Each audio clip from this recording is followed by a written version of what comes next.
धन्यवाद अध्यक्ष महोदय. अधिवेशनाच्या पहिल्याच आठवड्यात आलेल्या अंतिम आठवडा प्रस्तावावर बोलण्यासाठी मी या ठिकाणी उभा आहे. अध्यक्ष महोदय, या प्रस्तावामध्ये सगळ्यात पहिला प्रश्न आहे राज्यातल्या कायदा सुव्यवस्थेचा. अध्यक्ष महोदय, कायदा सुव्यवस्थेबाबतीत बोलायचं झालं तर आपण बघतो रोज अत्याचार होतात, पण सगळ्यात महत्त्वाचा सामाजिक प्रश्न आपल्या राज्यासाठी, आपल्या राज्याच्या भविष्यासाठी मानलेला आहे तो आपल्या ड्रग्सचा. आज आपण बघतोय की प्रत्येक ठिकाणी म्हणजे मोठ्या शहरात, फक्त महानगरामध्येच नाही तर छोट्या छोट्या शहरांमध्ये सुद्धा ड्रग्सनं खूप मोठं ड्रग्सचा विळखा तरुण पिढीला झालेला आहे. तुळजापूरच्या ड्रग्सच्या बाबतीत अध्यक्ष महोदय, मी मागच्या अधिवेशनात एक लक्षवेधी मांडली होती. तुळजापूर ही आई तुळजाभवानीचं तीर्थक्षेत्र आहे. त्या एवढ्या छोट्या शहरात सुद्धा काही ठराविक लोकांमुळं जर ते क्षेत्र बदनाम होत असेल तर ही आपल्यासाठी, आपल्या पूर्ण महाराष्ट्रासाठी दुर्दैवाची गोष्ट आहे. परंतु अध्यक्ष महोदय, यात नेहमी आपले सन्माननीय मुख्यमंत्री म्हणतात की ड्रग्सच्या बाबतीत आपला 0 टॉलरन्स राहील. परंतु तुळजापूरच्या बाबतीत टॉलरन्स काय हा प्रश्न सगळ्या महाराष्ट्राला पडतोय. अध्यक्ष महोदय, तुळजापूरच्या बाबतीत मागच्या वेळेस मी लक्षवेधी मांडली. लक्षवेधी सभागृहात यायच्या आधीच त्याचं उत्तर लीक झालं. त्यानंतर हा प्रश्न मी ज्यावेळेस सभागृहात मांडला त्यावेळेस सन्माननीय मंत्री बावनकुळे साहेबांनी सांगितले की आपण ही चौकशी करू. दुसरं अधिवेशन संपत आलंय, पण त्याच्यावर अद्यापपर्यंत चौकशी झालेली नाही अध्यक्ष महोदय. कारण ती चौकशी, माझी अपेक्षा आहे की मागच्या अधिवेशनात, अर्थसंकल्पीय अधिवेशनात जे लक्षवेधीचं उत्तर लीक झालं होतं, जी सभागृहाची मालमत्ता प्रॉपर्टी होती, ती सभागृहात यायच्या आधीच कशी लीक झाली, एक व्हॉट्सअप ग्रुपवर सगळीकडे फिरली गेली.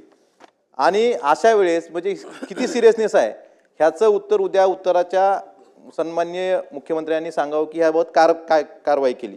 अध्यक्ष महोदय, मी असेल, आमचे सर्व जिल्ह्यातील लोकप्रतिनिधी असतील, खासदार असतील, आमचे प्रवीण स्वामी आमदार साहेब असतील, आम्ही 9 जून 2025ला सन्माननीय मुख्यमंत्र्यांना तुळजापूरच्या बाबतीत एक पत्र दिलं. तुळजापूर असेल, बार्शी असेल किंवा परांड्याच्या बाबतीत.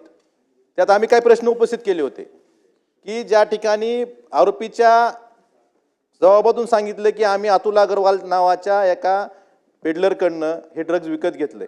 अद्यापपर्यंत, फेब्रुवारीमध्ये गुन्हा दाखल झाला आहे, अद्यापपर्यंत त्या अतुल अग्रवालला गुन्हा दाखल झालेला नाही किंवा त्या आरोपीला अजून अद्यापर्यंत पकडलं नाही. मग हा टॉलरन्स म्हणजे हा 0 टॉलरन्स कसा होऊ शकतो?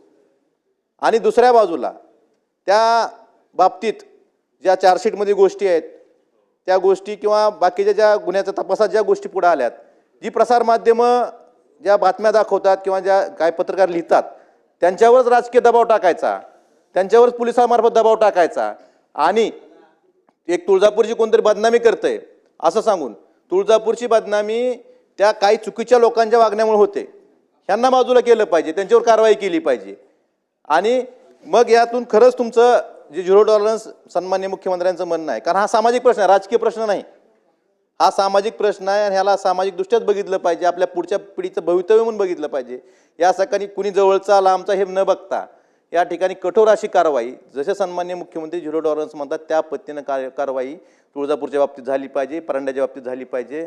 अध्यक्ष महोदय, आज साताऱ्यामध्ये एका म्हशीच्या गोट्यात ड्रग्सचा खूप मोठा साठा सापडला आहे, लातूरमध्ये सापडला होता. पूर्ण महाराष्ट्र आपल्या ड्रग्सने. या बाबतीत आपण बघतोय की रोज कुठेतरी साठा सापडतोय, पण हे थांबत काय नाही. यासाठी सुद्धा एक विशेष आपण तिथं जनजागृती करून भागणार नाही. या ठिकाणी यासाठी कठोर अशी कारवाई गृह विभागाच्या मार्फत केली गेली पाहिजे. आपण मकोका लावायचं सन्माननीय मुख्यमंत्र्यांनी चांगलं विधेयक आणलं होतं, पण त्यात ते क्वांटिटीचा विषय आहे. ते 50 ग्रॅम क्वांटिटी पूर्णच होऊ देत नाहीत. हे त्यातून जे पळवाटा काढायचं, जे आरोपी वारंवार गुन्हे करतात पण 50 ग्रॅमची क्वांटिटी पूर्ण न झाल्यामुळे त्यांच्यावर मकोका लागत नाही. माझी विनंती आहे सन्माननीय मुख्यमंत्र्यांना की तुम्ही एखादा आरोपीने एका प्रकरणात, ड्रग्सच्या प्रकरणात जर एकापेक्षा जास्त वेळेस त्याच्यावर गुन्हा दाखल झाला असेल त्याच्यावर मकोका लावला पाहिजे. त्याची क्वांटिटी कितीही बघितली नाही पाहिजे, कारण तेच लोक आहेत परत परत तेच फक्त 50 ग्रॅमची क्वांटिटीच पूर्ण होऊ द्यायची नाही, त्यामुळे मकोका लागत नाही.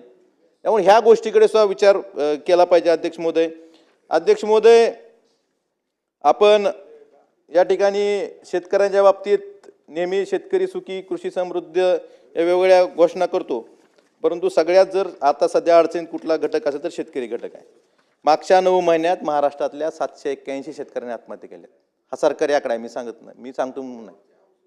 मग सगळं जर आपण शेतकऱ्यांसाठी करतोय तर 781 शेतकऱ्यांनी आत्महत्या का केल्या ह्याचं आत्मचिंतन आपण सगळ्यांनी केलं पाहिजे.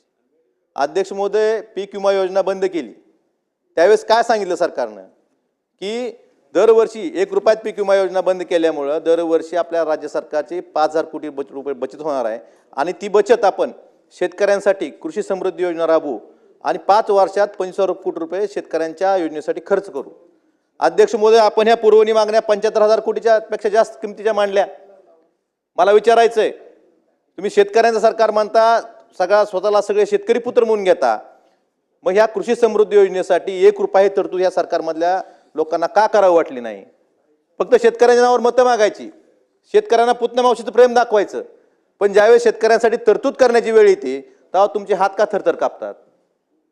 तिथं आपण साखर कारखान्यासाठी कर्जासाठी 951 कोटी रुपयाची तरतूद केली, आपल्या मेट्रोसाठी 1,500 कोटीची तरतूद केली. मग शेतकऱ्यांसाठी 1 रुपयावर तरतूद केली नाही. कृषी समृद्धी योजनेसाठी हजारो शेतकऱ्यांना पूर्वसंमत दिल्यात यांत्रिकरणासाठी सरकार कृषी विभागाने ह्या वर्षी.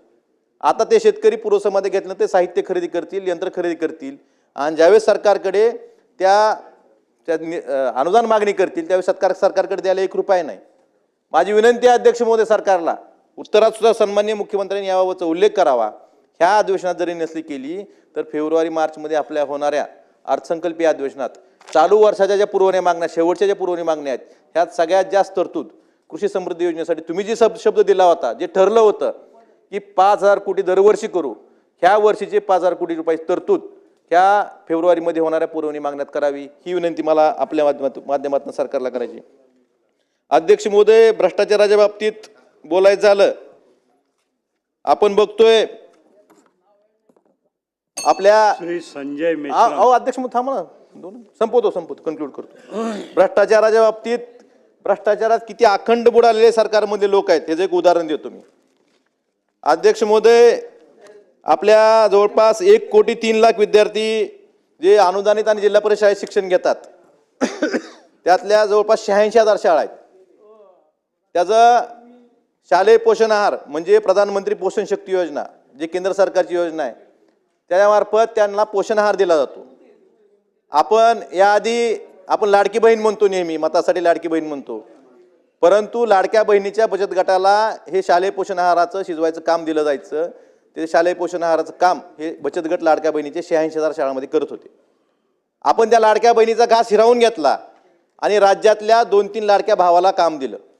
त्यांनी काय केलं की ते ज्यावेळेस निविदा निघाली होती त्या निविदेच्या अटी आहेत, त्या निविदेमध्ये हिरवा वाटाणा, ग्रीन पीस म्हणून उल्लेख आहे, म्हणजे टेंडरमध्ये हिरवा वाटाणा द्यायचं त्यात कबूल केलं, म्हणजे आट टाकली आणि ज्यावेळेस वर्क ऑर्डर दिली त्यावेळेस फक्त वाटाणा. हिरव्या वाटाण्याचा आपण भाव काय 134 रुपये प्रति किलो असा भाव होता हिरव्या वाटाण्याचा. आणि आता जो पुरवठा झालाय, पूर्ण राज्यात पुरवठा झालाय, कुठल्याही शाळेत तुम्ही बघा एकाही शाळेत हिरवा वाटाणा आलेला नाही, सगळीकडे पांढरा वाटाणा आलेला आहे. तो 30 रुपये किलोचा आहे. म्हणजे 134 रुपयानं टेंडरमध्ये टाकायचं, 134 रुपयानं बिल उचलायचं आणि 30 रुपये किलोचा वाटाणा तिथं पुरवठा करायचा.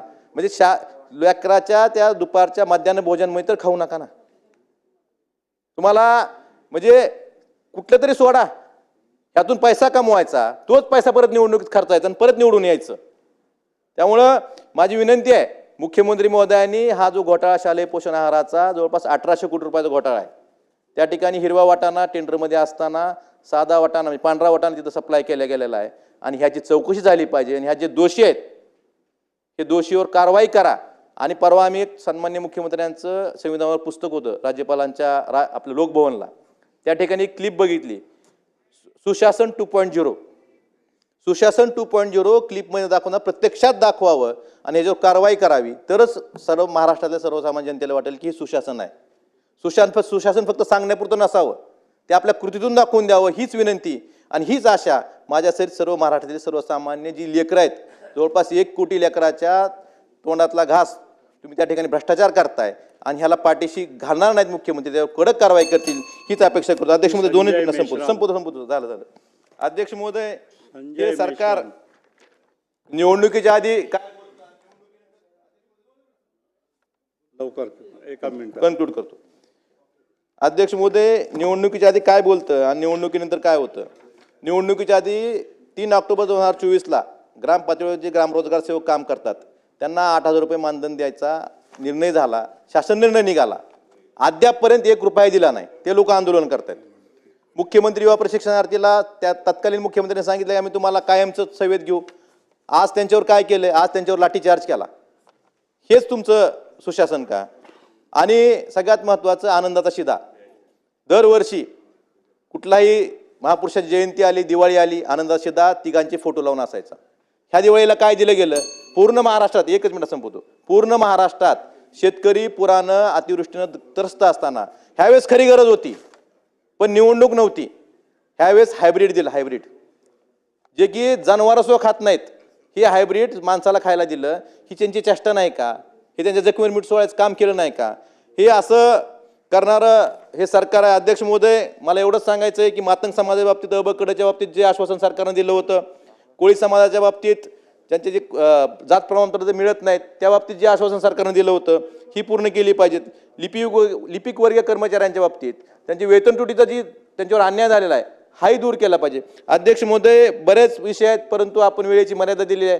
मला एवढंच सांगायचं आहे की मुख्यमंत्री महोदयांनी ह्या उत्तरात भ्रष्टाचार असेल किंवा ड्रग्ज बाबतीत असेल किंवा कृषी समृद्धी योजना असेल, या बाबतीत निश्चितच उद्या महाराष्ट्र जनतेला उत्तर द्यावं आणि महाराष्ट्र जनतेला विश्वास द्यावा की कमीत कमी पुढच्या अधिवेशनात तरी याबाबत तरतूद केली जाईल. धन्यवाद.